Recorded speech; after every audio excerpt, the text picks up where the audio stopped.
Oh, Ren, before we go Yaxmas caroling, I have something for you. What are you up to? Nothing. It's a present. A present? Well, I couldn't afford to buy you a Christmas present, so I made you one. Oh, thanks, pal. You know, Stimpy, it's the thought that counts. And besides, if you made my present, that makes it all the more special. Okay, Ren, here's your present. Wow! Cat hair balls!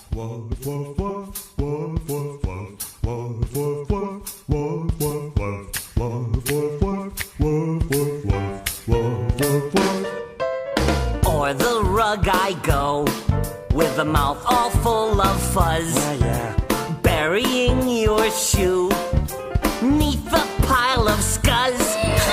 Nice one on my head, and another mound over there. Hey, let's make a three-piece suit of this freshly wharfed up hair. Oh, cat hair balls, all over the place. Don't look now, here one comes, smack right in your face. Wharf! Cat hair balls, get them while they're hot. Hello and welcome to episode 124 of the Rollo and Slappy Show. Today is December 24th, 2018. I am Rollo McFlugel, and with me is Slappy Jones 2. We are both at McFlugel.com. Merry Christmas, everyone. We'll be releasing this on December 24th, Christmas Eve, which is the day we are recording.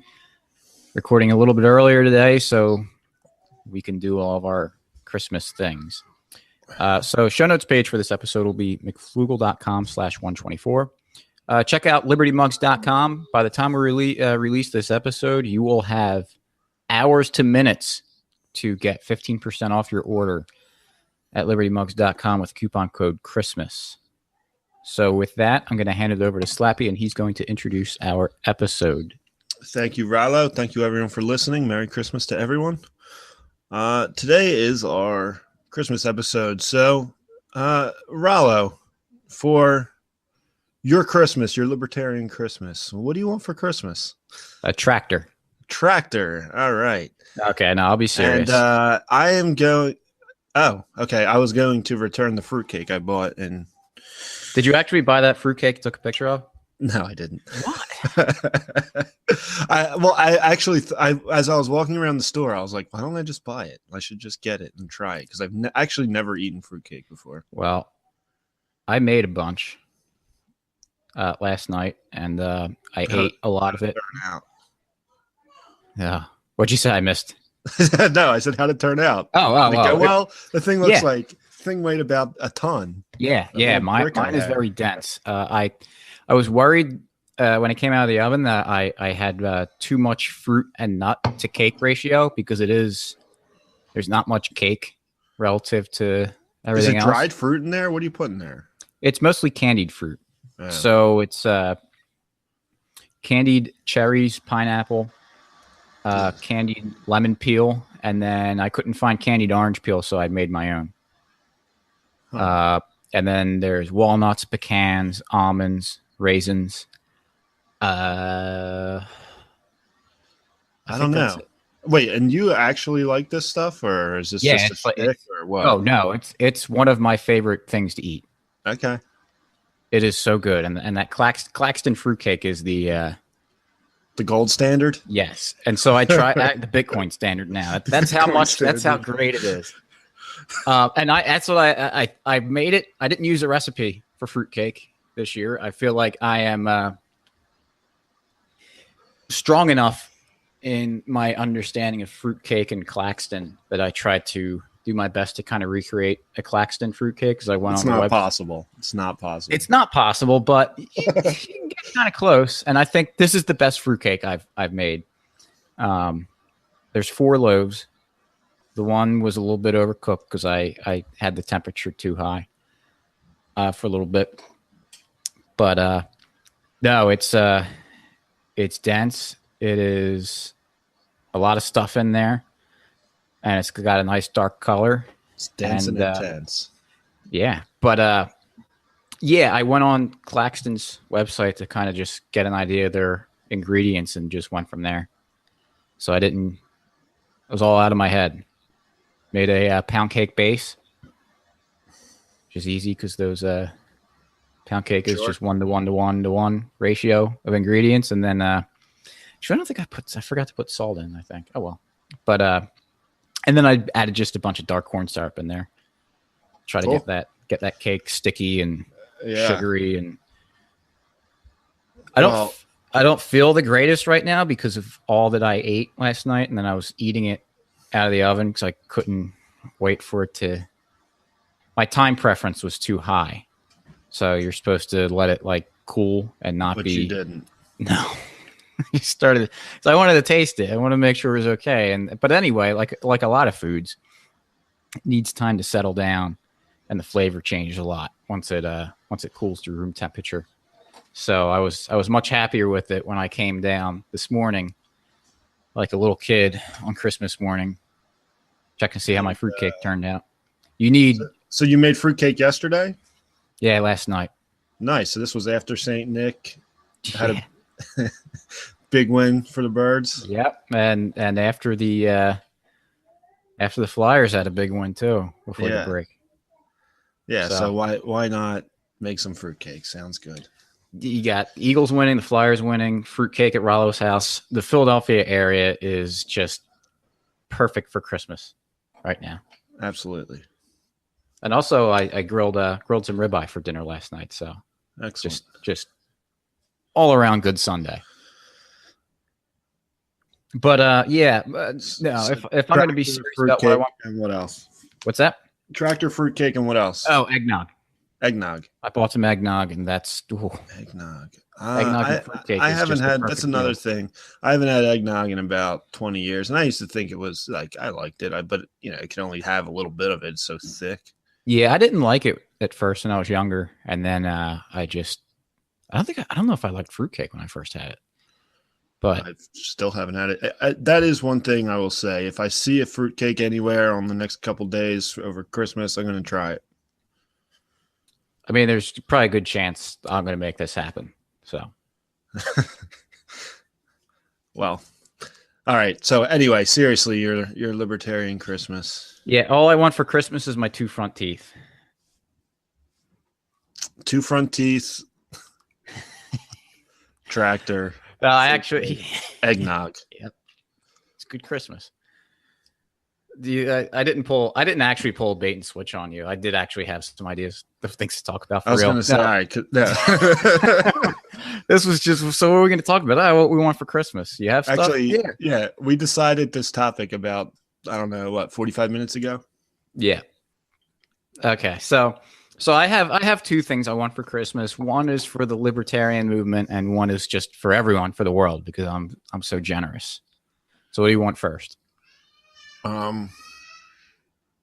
Let's hear about what you want for everyone. Okay. I want to hear how generous you are. Yeah, well, this is extremely generous. What I want for the world is sound money. You ask people, what's one thing that you could have for the world to make it a better place? And people have, normally good ideas. They say they want to end war. They want to do this. They want to end poverty. They want to cure diseases. All very good things. But I think the root cause of all these problems, and I can't take credit for figuring this out by myself, because Saifedean Ammous's book, The Bitcoin Standard, does a very good job of explaining why the lack of sound money over the past however many years has really caused the degeneracy that we see in the world today.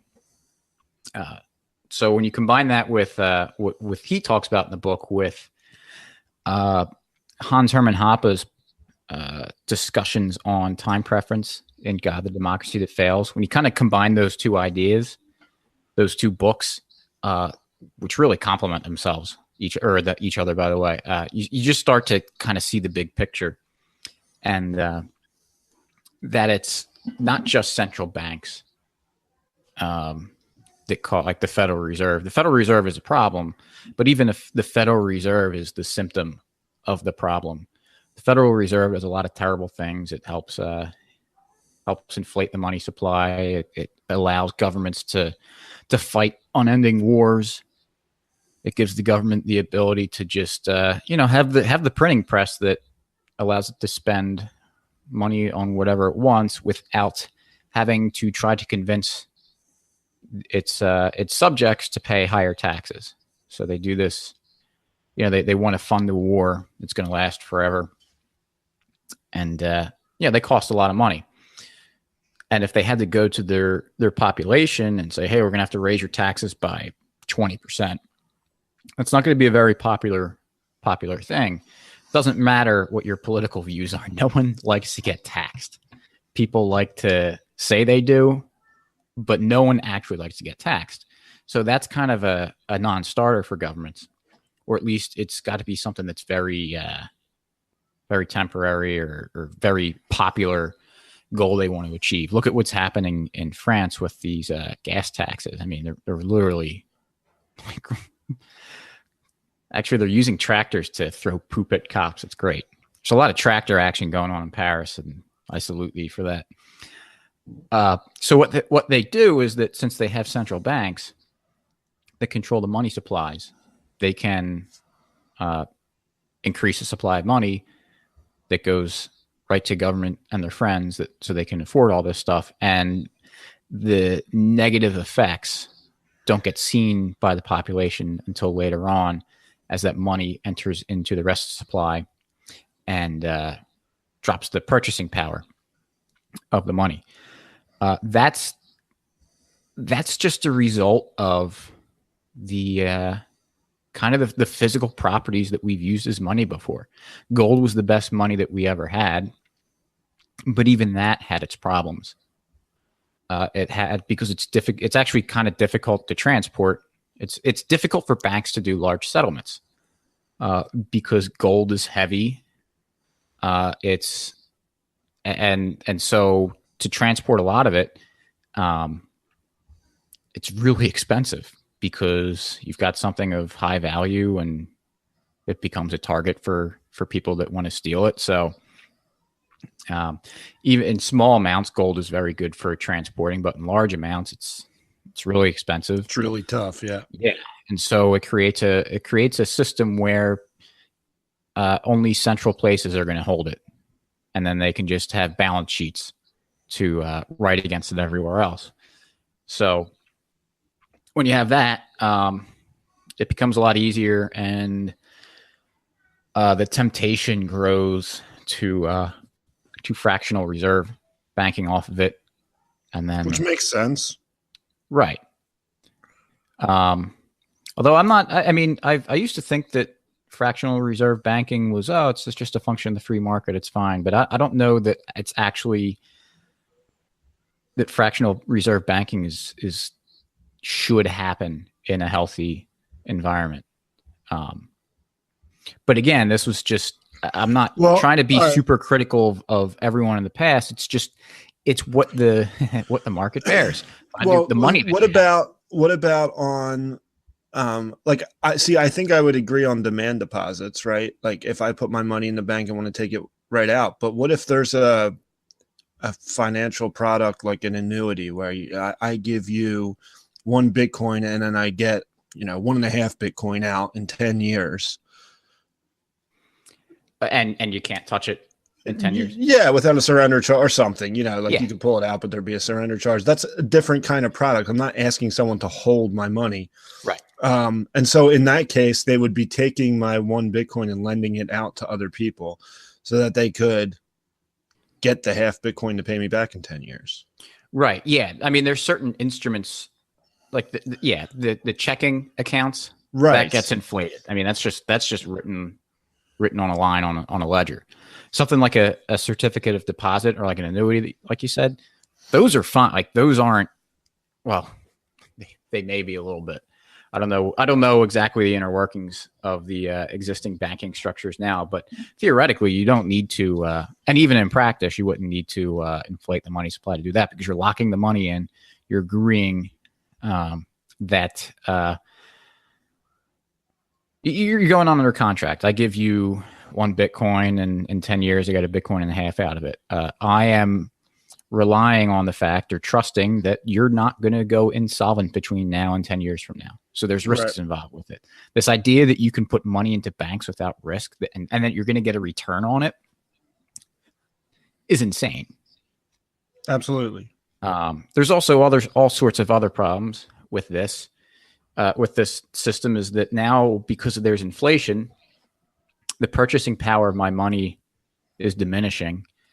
And so just to retain the purchasing power and not lose wealth due to inflation, the average person has to get involved in things like the stock market, which investing in companies they have no idea about. Yeah, if you're going to speculate or invest in something, it doesn't make sense just to like do 10 minutes of research and be like, oh, I like this stock, and throw money into it. If you want to speculate, you have to have some sort of knowledge that you're very confident it's going to improve in value. Otherwise, you're just kind of guessing. And that doesn't, like, if you think about it, just guessing and throwing money at something doesn't make sense at all. Well, people do it in casinos all the time. Yeah. I mean, that's fine. That's for entertainment. Yeah. It's the purpose of that is for entertainment. And there are people in casinos. I mean, you get really good at it and you can count cards. You can get a competitive advantage there. That's why they'll kick you out. Statistical advantage. Yeah. That's why they'll kick you out if they figure out that you're doing it. And two, it incentivizes projects and companies that actually aren't that productive, but they're productive enough that they can kind of match inflation. But they're not very solvent. So it's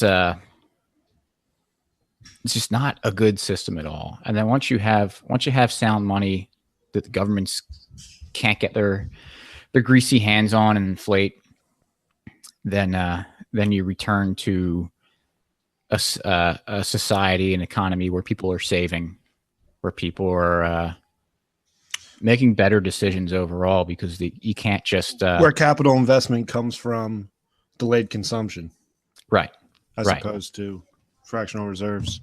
Yeah, when you delay consumption, it's making, you're dropping your time preference, and that tends to have other effects in the rest of your life. When you start delaying your gratification, it helps you make better decisions in life. A good example of this with Bitcoin was with the Silk Road. Was that, as we know, the Silk Road was used for drug trade, and you needed Bitcoin to transact on it. That was the medium of exchange there. And so what some people were doing is let me go buy Bitcoin to buy my drugs, whatever. But they saw that Bitcoin was appreciating in value so much. And they said, well, wait a second. Like, if I just hold this Bitcoin instead of spending it on these drugs, I can make some money.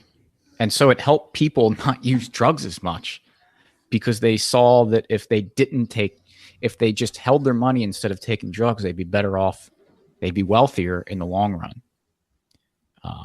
So you look at a situation like that and you say, wow, that's even just like as individuals, it's just a couple people. That's pretty amazing. Just imagine if an entire economy for an entire world were doing that, how much more productive we would be overall. So that's what I want for the world. So basically I want Bitcoin to become money. It's my roundabout way of saying that.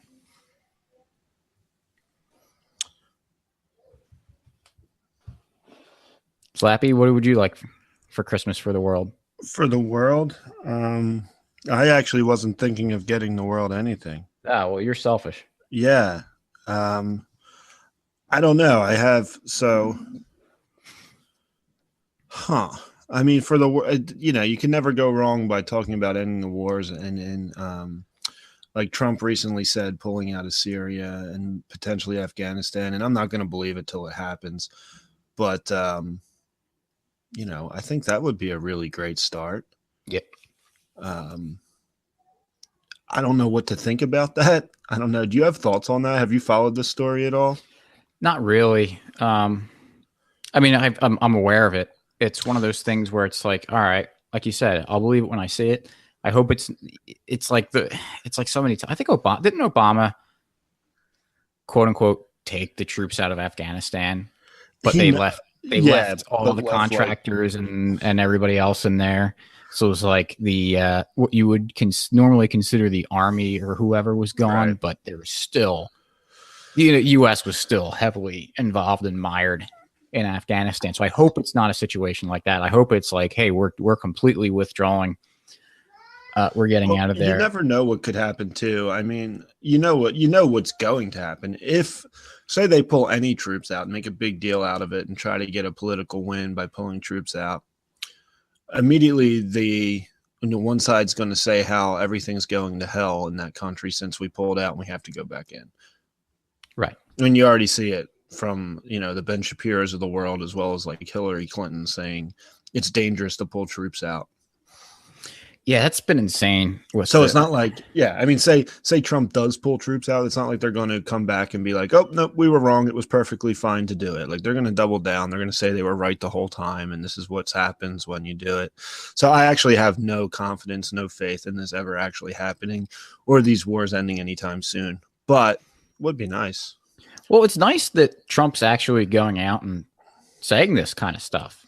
That it was kind of what candidate Trump was. How often do we see a candidate, whoever, talk this great big game? Like Bush and Obama were the what's it called? Non-interventionists. Softer foreign policy, and then we saw what happened when they got around the world. Yeah, and it didn't work. Trump was kind of the same thing, although he was a little bit more gregarious, I guess, in the way he said it. And then he gets in and he does the same thing as Obama. So it's nice to see. It's at least he's paying lip service to something, and hopefully maybe triggering some ideas in his head. Maybe that's what's so frustrating. I was about to say something, and I don't even know if I believe it, because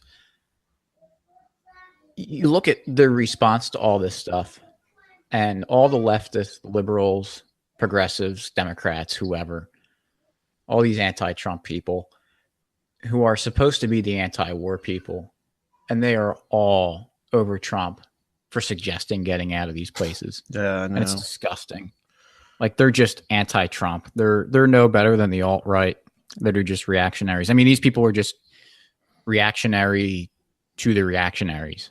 And it's just that's my Christmas present that I want to give to the people of the United States, was actually believing in something and sticking to your principles. And they don't even have to be, for right now, because I'm not trying to ask for the entire world here on a plate in front of me. They don't even have to be principles I agree with. Just like, what are your principles? If you're anti-war, be anti-war. Don't just have it so obviously be about whoever is president or whatever is politically convenient. And if you're in favor of guns and gun rights, don't, just as soon as Trump says he wants to ban guns, bump stock, say, oh, well, actually, I think that's, there's no reason to have a bump stock. Be pro-gun. It's both sides. Nice. It's nice. Ridiculous. So I was going to say, it's like, I hope maybe the MAGA crowd, at least, all the wild Trump supporters, maybe take a little bit of an anti-war stance, but it's just because Trump is, that's why I don't want to actually say that, because it's doesn't mean anything. Yeah. But hopefully it while that's true, hopefully it just triggers some thinking, some thoughts into these people's heads. Because, hey, if I can go from being a typical Republican, let's turn this place into a parking lot kind of person, to being completely anti-war like I am now, I think anybody can do it. There's not some special potion I took. It was. Oh, you never took that potion? Oh wait, is there such a thing? I thought that was fruitcake and eggnog. Oh. Yeah, tractor fumes. Sometimes I work on the tractor and don't open the garage. I completely agree with you, and that's really what I'm thinking, because I have no faith or that this is actually going to happen, but hopefully it makes people think. Yeah, that's what we want. We want to have that little idea pop in their head that starts bugging them. That they say, "Yeah, I believe this thing, whatever I'm getting excited about, but it doesn't match up against these other things I have. Like, what's wrong here?" And I don't expect that thought to mature and develop fully instantly, but I just hope that they don't figure out a way to snuff that little flame out, and it just grows and grows until they reach a point. They just say, "Yeah, you know what? I was wrong. This is ridiculous. What are we doing?" And that's actually one of the reasons I want people to be able to do that, is because having that experience is one of the most freeing things in the world. Like, the world starts making so much more sense. You get clarity. It becomes, you feel better because now you can start seeing things and the world makes more sense. It's funny looking back and thinking about the things that used to get me upset, like in politics. I mean, I was pretty much, then this is going back a ways. But anytime even Barack Obama, but like Bill Clinton and the Clintons and Harry Reid and whoever else, the Democrats, they used to just get me so upset. And then it's like, you realize more of what's going on and you just kind of whatever. I mean, it still upsets me, but yeah, I remember, like, it's like I don't get fired up when a Democrat says something and get excited when a Republican says something, or vice versa. It's just like, you're all frauds. You're all on the same team. Yeah, imagine, like, now whenever Nancy Pelosi or Elizabeth Warren says something, I laugh at them. Yeah. Like, imagine not being able to just scare your me. reaction be laughing Yeah. at them, and that it like bothers you, that you get upset, that like you can't. It's not healthy. Yeah. And not that they're doing stuff that shouldn't bother you, like when they're going out and murdering people in the Middle East. That should bother you, but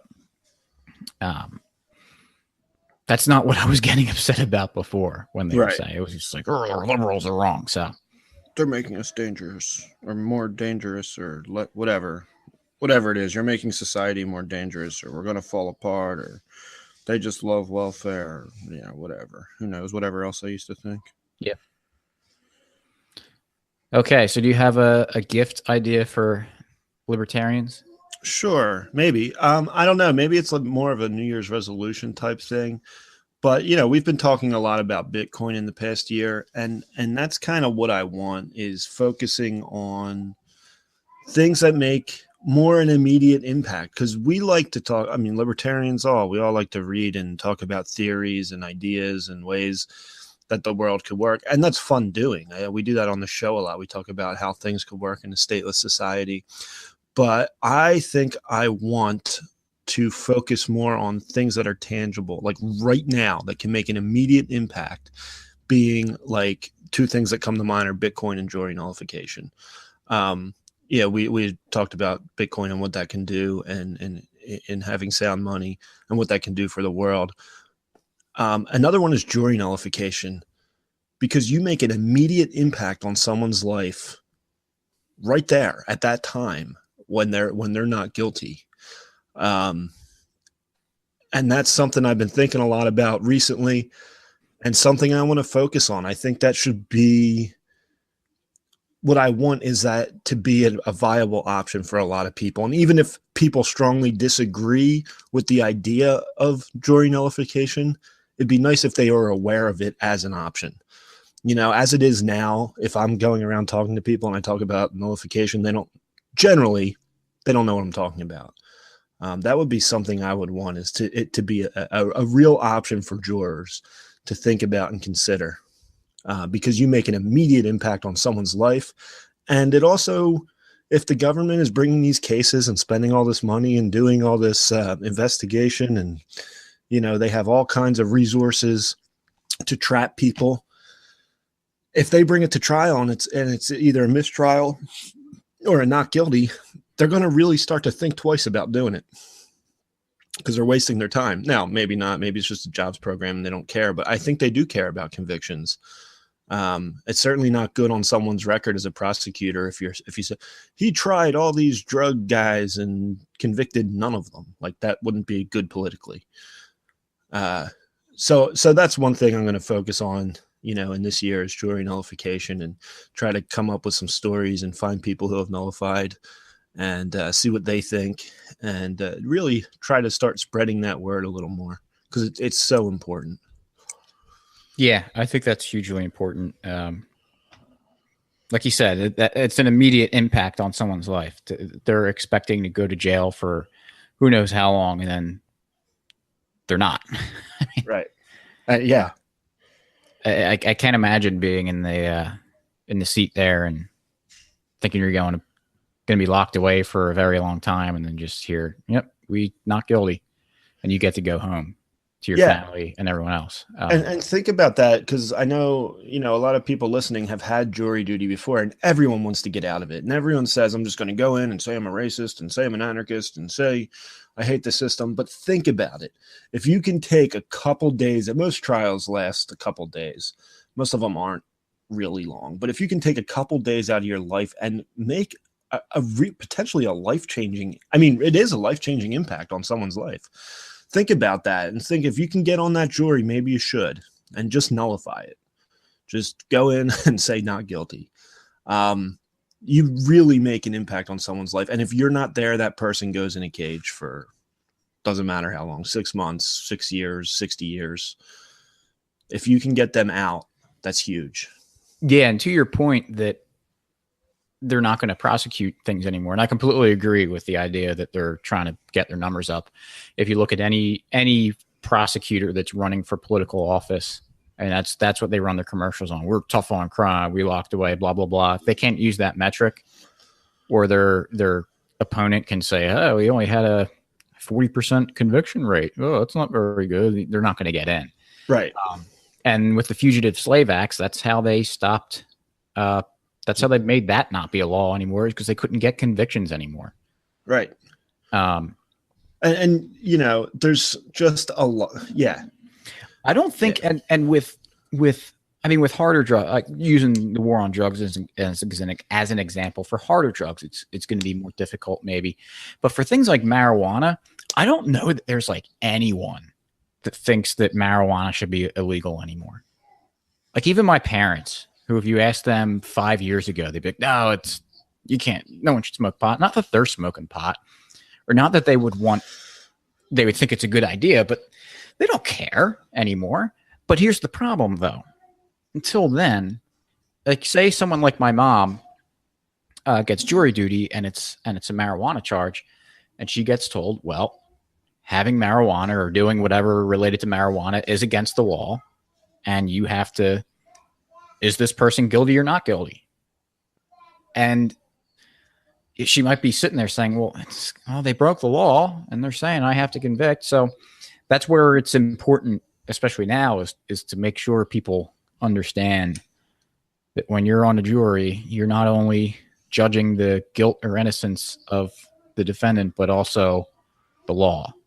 Yeah, and that's what I'm saying. Like, that's what I want to get out. I not that I have the power to spread this thing, worldwide, nationwide, but even if just, the people I come in contact with, the people who listen to our podcast, people who read our blog, at least can see how important it is. Even if we get one person to nullify one jury, that's a huge, huge impact on someone's life. That's an immediate impact. And so, in the general population, the normies out there, and I know this is the case, they think someone's on trial, they're guilty, and they don't look at the facts of, over 90% get plea deals. They plea to shorter time in prison because they get overcharged.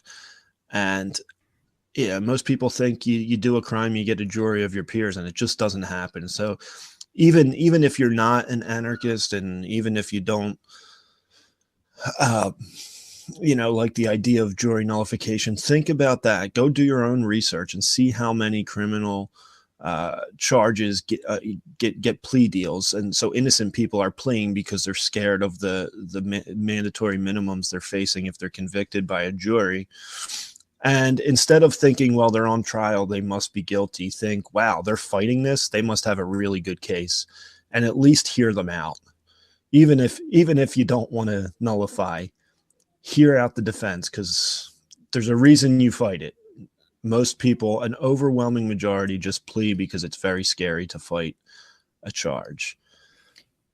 Yeah, the more I hear about individual cases, the more I realize that just how messed up the system is. Like it's just incredible. From top to bottom.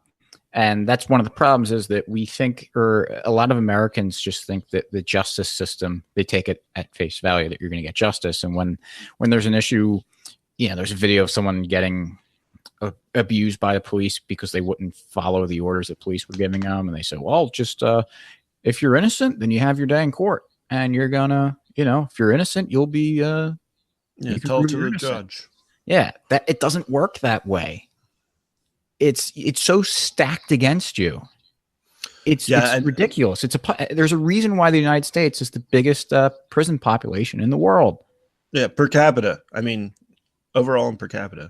It's not like it's the land of the free, and we have more people in prisons for victimless crimes. I mean, it's awful. And so I think for Christmas, I'm going to do that. I'm going to look a little bit at the history of the criminal justice system and why these laws are so all encompassing, and really focus on jury nullification, as well as Bitcoin and other ways we can make immediate impacts. Because I think most people listening to this podcast, probably have extreme views, in a sense. They're not in the mainstream, and anyone who is, an ideologue wants to make change, wants tangible change. That's why they believe what they believe so strongly. That's one way you can really do it. And so think about that next time you get jury duty. Instead of saying, I'm going to get off this jury, say, I'm going to get on this jury, and then I'm going to be in a room deliberating with 11 other people.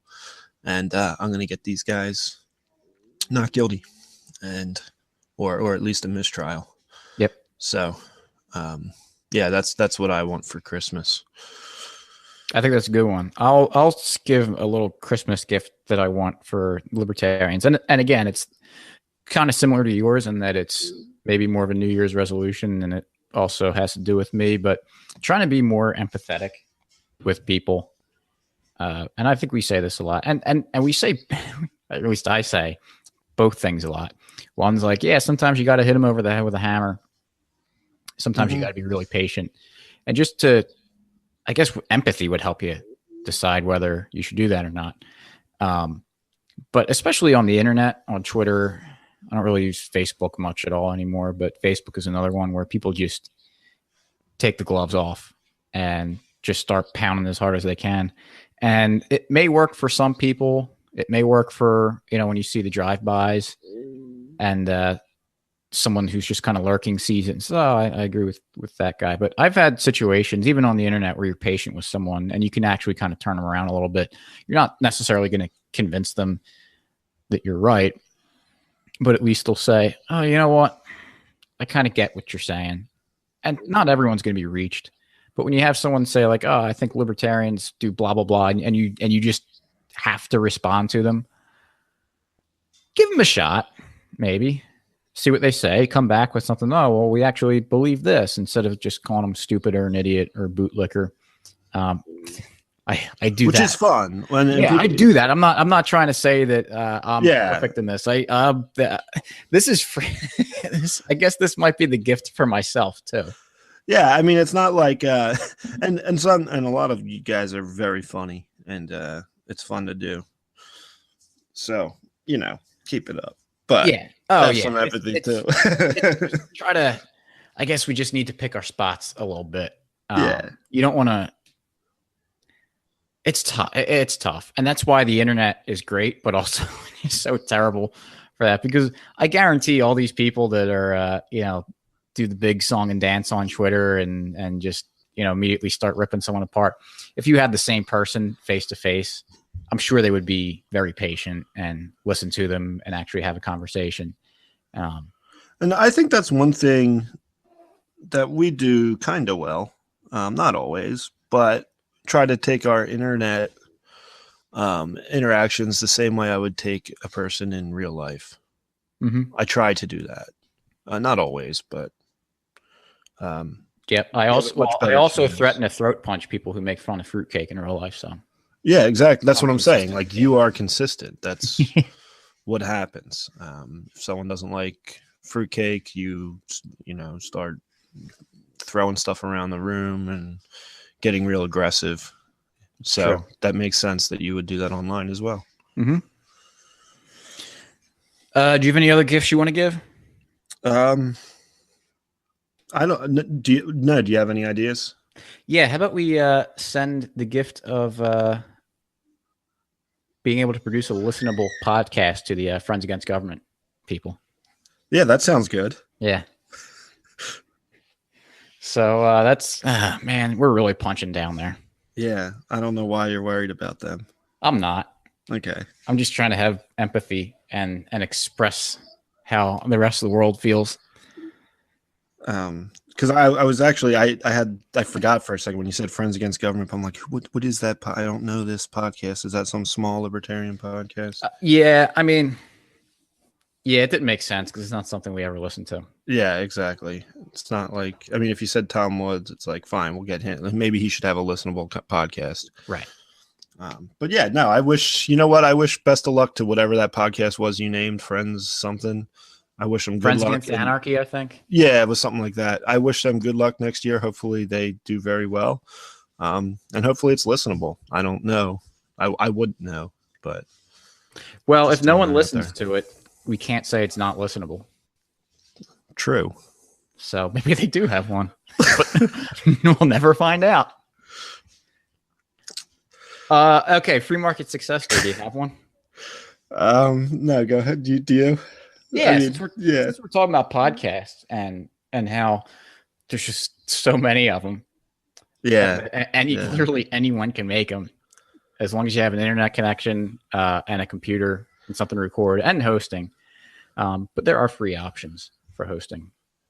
Like, I remember when podcasts first came out, I was just like, didn't understand, or when I not first came out, but when I first heard about them, I just didn't understand the concept at all. I was like, why in the world would I listen to?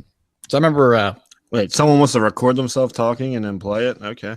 But even like bigger, I remember on terrestrial radio shows, like the morning shows, it always just like, oh, go to the website and check out the podcast. I'm like, why would I listen to the podcast when I could just turn it on the radio? Yeah. But I mean, does anyone listen to terrestrial radio now? I'm sure they do. I mean, I'm sure they absolutely do. But and people do at work, you know. That's the only time I listen to it at work is when I'm in a work truck. Yeah. I'm driving around. I just flip the radio on just so I have noise. But I know, especially, yeah, people play them in their office, play the radio in their office. You got guys on the job site painting, right? Whatever, they got the radio going. But yeah, I mean, in my car, I almost exclusively listen to podcasts. Yeah, podcasts and Spotify for me. But no, anyone can go on and make something, and if people find it interesting, they can just download it. And most of these things are available for free. There are some podcasts you got to pay for, but hey, that's part of the market. And if enough people want to buy a podcast, that's awesome. I mean, it's another opportunity to create wealth and make the world a little bit of a better place. So, yeah, I think this podcasting movement is pretty awesome. And who would have thought, if you had a central planner deciding how to allocate resources, like, why would they ever, even if he was like the smartest, best guy, nicest guy in the world, why would he ever say, hey, we should like start figuring this out? So, looks like I lost Slappy on this call. He's texting me his laptop battery died. All right. Well, here's where I get the opportunity to say what I really want for Christmas. And is that what I want for Christmas is a new podcast host, because he's made fun of fruitcake and stuff and tractors enough time that, you know what? He's gone. And now I'm getting this buzzing, which might be Santa Claus telling me I'm on the naughty list. I'm not sure if it's coming through for you guys. So I'm going to wrap this up now. Show notes page for this episode is mcflugel.com/124. Go sign up to the email newsletter and you will get a discount off at libertymugs.com. Or if you just go straight to libertymugs.com right now and you get your order in before the clock strikes midnight for Christmas morning, you will get 15% off your purchase if you use the coupon code Christmas. That's it. So have a Merry Christmas and we'll see you in a week. Have a good one.